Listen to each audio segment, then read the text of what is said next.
Chers amis, bienvenue à tous sur cette vidéo qui fait partie d'une très longue liste de vidéos sur laquelle nous allons parler de votre sujet de préoccupation actuelle, à savoir les manipulateurs pervers narcissiques et consorts. Voilà, donc je me présente pour ceux qui ne me connaissent pas. Je suis David, je suis l'administrateur et le créateur du groupe Les Gueules Cassées pour les hommes victimes de femmes toxiques, manipulatrices, etc. Et je crée cette vidéo avec le concours du groupe de soutien aux victimes de manipulateurs pervers narcissiques, créé, dirigé par Corinne et Déborah. Et donc nous avons décidé ensemble écoutez, de faire des vidéos à notre portée, à notre moyen, pour pouvoir un petit peu résumer ce que nous devons savoir sur les pathologies auxquelles nous faisons face. Donc aujourd'hui, nous allons déjà, dans cette première vidéo, une vidéo de présentation, d'accord, une vidéo générale sur les troubles de la personnalité, pour déjà qu'un trouble de la personnalité, et après nous détaillerons les troubles de la personnalité qui nous intéressent le plus, lesquels nous sommes le plus confrontés dans nos groupes. Alors, cet exposé sera basé, d'accord, sur principalement le DSM-5, le DSM-5 qui, je vous le rappelle, est la Bible de la psychiatrie, de la psychologie. Et ce DSM-5 donc, vient de la médecine américaine, d'accord, vient d'Amérique. Et c'est sur celui-là que tout le monde va se baser pour émettre des diagnostics, d'accord. Donc là, la révision de ce DSM-5 date, enfin la dernière en date, est de septembre 2023, donc il y a à peu près un an, d'accord. Voilà. Alors, les troubles de la personnalité sont des affections mentales, donc caractérisées par des schémas omniprésents et persistants de pensée, de perception, de réaction et de relation qui entraînent une souffrance importante pour la personne et ou elles nuisent considérablement à sa capacité à fonctionner. Alors, il existe 10 troubles de la personnalité, chacun se caractérisant par des problèmes de compréhension de soi et de réaction aux autres et aux événements stressants entourants. D'accord ? Donc, le médecin envisage un diagnostic de trouble de la personnalité lorsque la personne persiste à se voir elle-même ou à voir les autres d'une façon irréaliste, ou lorsqu'elle continue à agir d'une manière qui entraîne systématiquement des conséquences négatives. La psychothérapie peut aider les personnes à prendre conscience du rôle qu'elles jouent dans la création de leurs problèmes personnels et interpersonnels, d'accord, et les aider à modifier les comportements qui sont à l'origine de ces difficultés. Les médicaments ne traitent pas directement les troubles de la personnalité, mais peuvent aider à atténuer des symptômes pénibles. Alors, les traits de personnalité correspondant à des schémas relativement stables de pensée, de perception, de réaction et de relation. Par exemple, certaines personnes ont tendance à être de mauvaise humeur ou fermées, d'autres ont tendance à être plus extraverties et sociales. Ce sont des traits de la personnalité, d'accord, vraiment intrinsèques et personnels à la personne, d'accord, mais ce n'est pas quelque chose qui est pour tous les cas de personnalité. Chacun est dans une case, on pourrait dire. Les troubles de la personnalité sont diagnostiqués comme affections mentales lorsque les traits de personnalité sont si prononcés, rigides, inadaptés, qu'ils deviennent une source de problèmes au travail, à l'école, dans les rapports avec les autres. Ces schémas sont dits inadaptés dans la mesure où les personnes n'ajustent pas leur comportement alors que les circonstances l'exigent. Elles imposent. Voilà. La sévérité ainsi que la durée pendant laquelle ces modèles inadaptés persistent sont variables. Vous le savez très bien, ça peut être de quelques minutes à des jours, voire des semaines, voire des mois. Ces inadaptations sociales peuvent entraîner une souffrance importante chez la personne atteinte de ce trouble, mais aussi chez la famille, les amis, les collègues et tous les autres contacts sociaux. Généralement, les personnes dont les traits de personnalité sont contre-productifs ou ont des effets négatifs essaient de changer leur schéma de réponse. Au contraire, les personnes atteintes d'un trouble de la personnalité ne modifient pas de réponse, leur schéma de réponse, même lorsque ceci s'avère à plusieurs reprises contre-productif et qu'ils ont des conséquences négatives. Donc je vais répéter ces deux phrases très importantes. Généralement, les personnes dont les traits de personnalité sont contre-productifs ou ont des effets négatifs essaient de changer leur schéma de réponse. Au contraire, les personnes qui sont atteintes d'un trouble de la personnalité ne modifient pas leur schéma de réponse, même lorsque ceci s'avère à plusieurs reprises contre-productif et qu'ils ont des conséquences négatives. D'accord? La différence entre personnes qui ont des traits de personnalité, d'accord, et des gens qui sont atteints d'un trouble de la personnalité. Ce qui est deux choses différentes. L'un peut changer, l'autre non. Il existe 10 types de troubles de la personnalité d'après le DSM-5. Je vais vous donner le nom en anglais. Diagnostic and Statistical Manual of Mental Disorder. Manuel de diagnostic et statistique des troubles mentaux. Publié par l'American Psychiatric Association, donc l'association américaine de psychiatrie. Alors, quels sont-ils? Quels sont les 10 troubles de la personnalité? Alors, je vais essayer de bien les dire parce que certains sont complexes. Vous avez le trouble de la personnalité paranoïde, le trouble de la personnalité schizoïde, le trouble de la personnalité schizotypique, le trouble de la personnalité antisociale, le trouble de la personnalité borderline, que l'on développera plus tard, le trouble de la personnalité histrionique, qu'on va encore développer plus tard, le trouble de la personnalité narcissique, qu'on va aussi développer, le trouble de la personnalité évitante, le trouble de la personnalité dépendante et le trouble de la personnalité obsessionnelle. Compulsive, exactement. Alors, parfois des personnes pensent qu'elles-mêmes ou d'autres ont un trouble de la personnalité lorsqu'elles présentent certains traits de personnalité. Alors, les personnes peuvent utiliser des termes tels que paranoïaque, borderline, etc.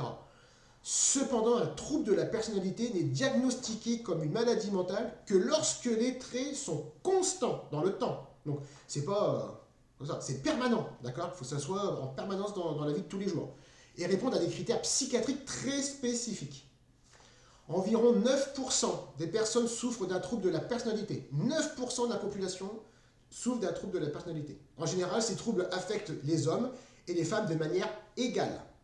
Donc, je répète, en général, ces troubles affectent les hommes et les femmes de manière égale, bien que certains troubles de la personnalité affectent un sexe plus que d'autres. Par exemple, le trouble de la personnalité antisociale est 3 fois plus fréquent chez les hommes que chez les femmes. Chez la plupart des personnes atteintes d'un trouble de la personnalité, ce dernier ne cause que des problèmes modérés et il s'atténue avec le temps. Donc, plus la personne va vieillir, plus ces problèmes, ces défauts vont disparaître. Certaines personnes, toutefois, présentent de sévères problèmes sociaux et psychologiques qui durent toute la vie, d'accord, et pourront peut-être même s'aggraver. Les troubles de la personnalité commencent généralement à se manifester à la fin de l'adolescence ou au tout début de l'âge adulte, d'accord, donc dans cette période-là. Mais ils peuvent apparaître plutôt au cours de l'enfance.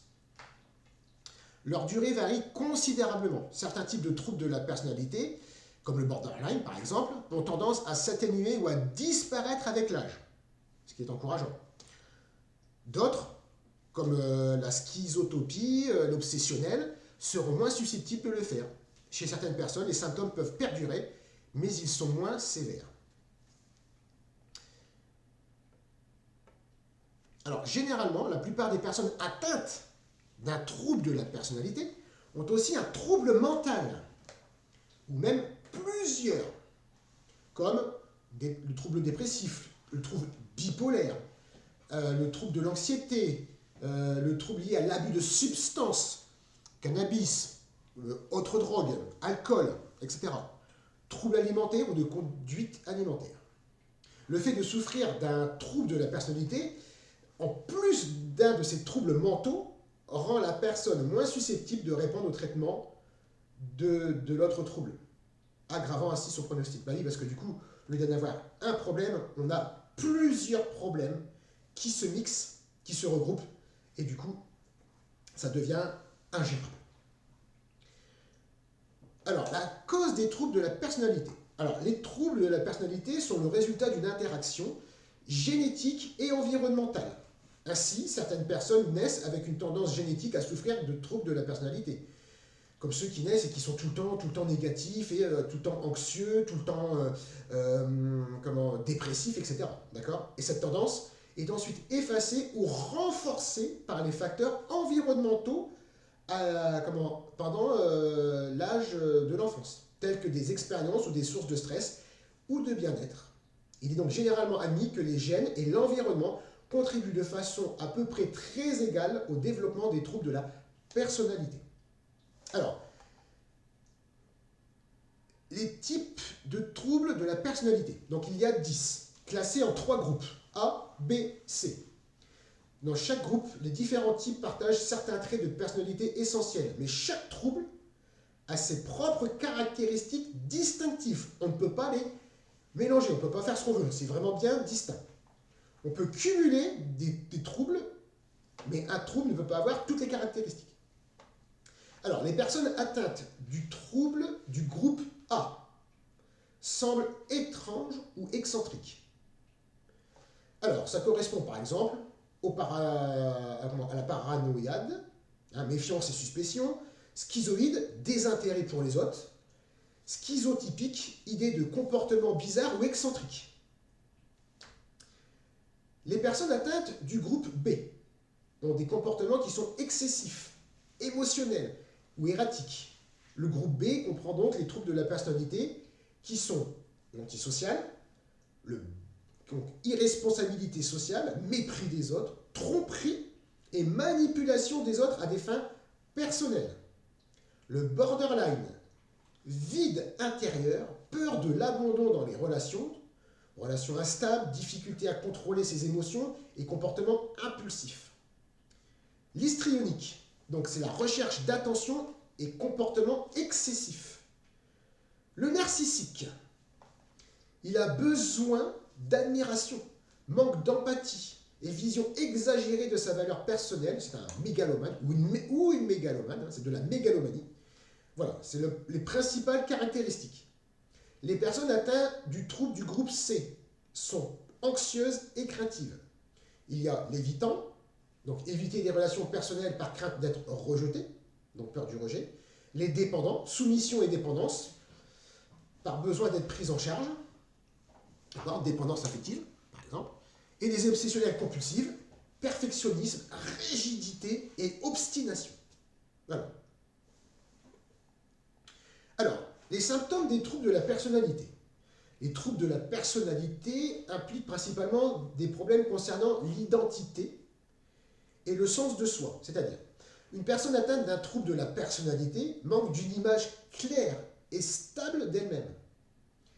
Ainsi, la vision qu'elle a d'elle-même évolue en fonction de la situation et des personnes avec lesquelles elle se trouve. Elle peut, par exemple, se trouver tour à tour cruelle, méchante, et puis tout d'un coup, très gentille. Elle peut également faire preuve d'incohérence dans ses valeurs et ses objectifs, et ses paroles. Elle peut par exemple se montrer profondément religieuse à l'église, mais inversement, une fois sortie de celle-ci, elle va être irrévérencieuse et irrespectueuse ailleurs. Comme par exemple consommer des drogues, infidèle, etc., violente, etc., etc. Son amour-propre peut être exagérément élevé ou faible. Et les deux. Les relations. Alors, une personne atteinte d'un trouble de la personnalité a généralement des difficultés à établir des liens étroits et stables avec autrui. Elle peut se montrer insensible aux autres, ou émotionnellement détachée, ou bien encore le fameux manque d'empathie. Alors, les personnes atteintes d'un trouble de la personnalité semblent souvent se comporter de manière incohérente, ce qui peut être vraiment déroutant, frustrant pour les gens qui les entourent, hein, que ce soit la famille, les amis, les collègues, toute autre personne.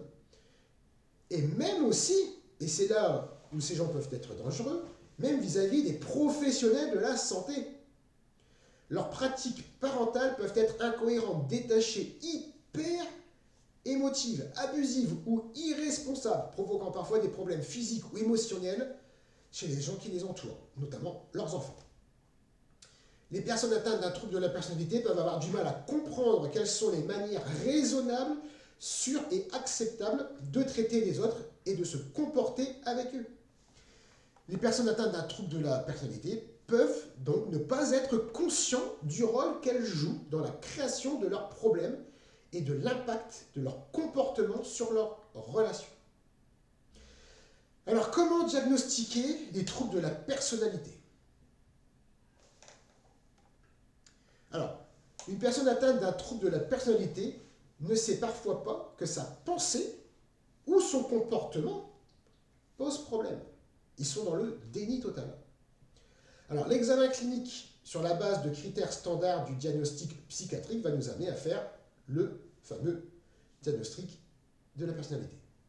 Donc, les médecins font un diagnostic d'un trouble particulier sur une liste de traits caractéristiques fournis pour chaque trouble par le DSM-5. Alors, certaines personnes atteintes de troubles souffrent de leur comportement, hein, parce qu'elles en sont conscientes, et cherchent activement un traitement. D'autres ne voient pas du tout, mais alors pas du tout, que leur comportement pose problème. Ils diront plutôt que c'est les autres qui ont un problème, mais pas eux. C'est pourquoi ces gens-là n'ont généralement pas tendance à rechercher de l'aide par elles-mêmes. Ou si elles le font, ça sera pour manipuler. Par contre, elles peuvent être orientées vers une aide par les amis, la famille ou un centre social, parce que son comportement est source de difficultés pour son entourage. Mais cette personne-là ne se remettra pas en question et remettra la responsabilité de ses actes sur les autres. Lorsque les personnes atteintes d'un trouble de la personnalité cherchent de l'aide, cela concerne souvent ceux qui sont atteints de troubles de l'anxiété, de troubles de dépression et ceux qui font l'usage de substances, de drogue, comme cannabis, cocaïne, héroïne, ecstasy ou de l'alcool. Ou encore que des problèmes créés par leurs troubles de la personnalité, tels qu'un divorce, le chômage ou la solitude, plutôt que le trouble en lui-même. D'accord? Donc, comme je vous le dis, ils vont vouloir consulter parce qu'ils voient que leur personnalité a amené vers un divorce, vers un chômage, de la solitude, etc. Lorsqu'une personne signale les symptômes ou les problèmes, le médecin lui pose généralement des tonnes de questions, vous vous en doutez bien, visant à déterminer si un trouble de la personnalité peut être impliqué. Ils vont demander donc à la personne concernée quelle vision elle a d'elle-même, ainsi que d'autres, et comment elle répond lorsqu'une personne réagit négativement à son comportement. Donc, ces troubles sont sous-diagnostiqués, car les symptômes de troubles mentaux plus courants, tels que l'anxiété, la dépression, peuvent occulter les caractéristiques d'un trouble de la personnalité sous-jacent.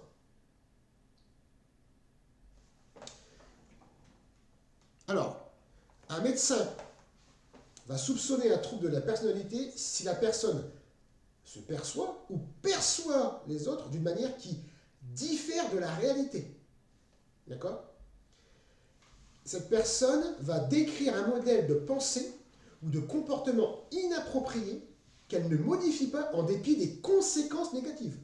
Donc on est toujours dans la négation, il n'y a pas de changement. Et que cette personne souffre de son comportement ou de ses conséquences ou ne peut fonctionner correctement en raison de son comportement. Voilà, on est en fait dans un cercle vicieux. Il n'y a rien qui change et rien ne peut changer. Les pensées et les comportements inappropriés peuvent concerner la façon dont la personne se voit, se comprend et comprend les autres, sa façon d'interagir avec les autres, et aussi ou sa façon de contrôler ses propres impulsions. Alors ces pensées et ces comportements ne sont considérés comme un trouble que s'ils sont persistants dans le temps. Pas seulement une fois de temps en temps, deux, trois fois dans l'année. Non, non, c'est en permanence, tout le temps. Et si la personne continue à les faire, même s'ils sont à l'origine de la souffrance de cette même personne. C'est-à-dire que la personne sait quelle est à l'origine de ses problèmes, mais elle ne les change pas. C'est ça qu'il faut comprendre. Allez, je redis cette phrase. Ces pensées et ces comportements ne sont considérés comme un trouble que s'ils sont persistants dans le temps et si la personne continue de les faire, même s'ils sont à l'origine de la souffrance ou des difficultés de la vie quotidienne de la personne. La personne est malheureuse, elle sait ce qui la rend malheureuse, mais elle ne fait rien pour changer. De plus, chez les personnes atteintes d'un trouble de la personnalité, les pensées et les comportements commencent à l'adolescence ou au début de l'âge adulte, je répète, et non plus tard dans la vie. Alors, quels sont les traitements des troubles de la personnalité? La psychothérapie. Alors, les troubles de la personnalité sont traités par un psychologue, un psychiatre, qui peut être individuel ou de groupe. Les chances de succès de la thérapie sont meilleures lorsque la personne cherche activement, bien sûr, un traitement et qu'elle est motivée pour changer. Les médicaments ne traitent pas les troubles de la personnalité directement, mais peuvent aider à soulager les symptômes à l'origine de cette souffrance, comme la dépression et l'anxiété par exemple, et peuvent aussi ainsi contrôler certains traits de personnalité tels que l'agressivité. Les troubles de la personnalité peuvent s'avérer particulièrement difficiles à traiter. Il est donc important de choisir un psychothérapeute expérimenté qui ne porte pas de jugement et qui est à même de comprendre l'image de la personne à elle-même, ses domaines de sensibilité ainsi que ses façons habituelles de surmonter les difficultés. Donc là, vous comprendrez bien que pour traiter ce genre de trouble de la personnalité, il faut un professionnel de santé qui soit expert dans le domaine et qui ait une certaine expérience. D'accord? Qui ne soit pas né de la dernière pluie. Ok? Alors, les principes généraux du traitement. Alors, les traitements vont être différents selon le type de trouble de la personnalité. Ça va viser donc généralement à réduire la souffrance, à aider la personne à comprendre que ses problèmes sont internes et non causés par d'autres personnes ou les situations qui l'entourent. C'est elle-même qui est responsable. Réduire le caractère inadapté et socialement indésirable de son comportement, donc ce qu'elle a sur les autres, mais aussi modifier les traits de personnalité qui causent toutes ces difficultés. Alors, donc, pour réduire, donc le premier objectif, c'est réduire la souffrance immédiate, d'accord, qui est due à l'anxiété ou une dépression, par exemple. Alors, tout d'abord, le thérapeute aide la personne à identifier la source de la souffrance. Il envisage ensuite des moyens de la soulager. Le thérapeute offre des stratégies pour aider la personne à se sortir de situations ou de relations très pénibles. Ces stratégies peuvent impliquer les membres de la famille, des amis, des voisins, des prestataires de soins, etc., etc. Le soutien d'autres personnes, en fait. Les médicaments peuvent aider à soulager ces symptômes. Si des médicaments sont administrés, ils le sont idéalement à petite dose et pendant une durée limitée. Alors, pour aider la personne à comprendre que ses problèmes sont internes, donc c'est très essentiel pour qu'elle le comprenne, parce que les personnes atteintes d'un trouble de la personnalité ne voient parfois pas que leur propre comportement pose problème. Le médecin essaie d'aider la personne à comprendre que son comportement est inapproprié, inadapté et qu'il a des conséquences extrêmement néfastes. Par l'établissement d'une relation médecin-patient, fondée sur la coopération et un respect mutuel des deux parties, le médecin peut aider la personne à mieux prendre conscience d'elle-même et à reconnaître son comportement inapproprié, socialement indésirable par les autres. Le médecin peut aussi aider la personne à réaliser que le fait de modifier son comportement, ainsi que sa vision d'elle-même et d'autrui, nécessitera beaucoup de temps et beaucoup d'efforts. Alors, les comportements qui sont inadaptés et indésirables, isolement social, manque d'assurance, excès d'humeur, doivent être traités rapidement afin de minimiser les conséquences néfastes sur le travail et les relations.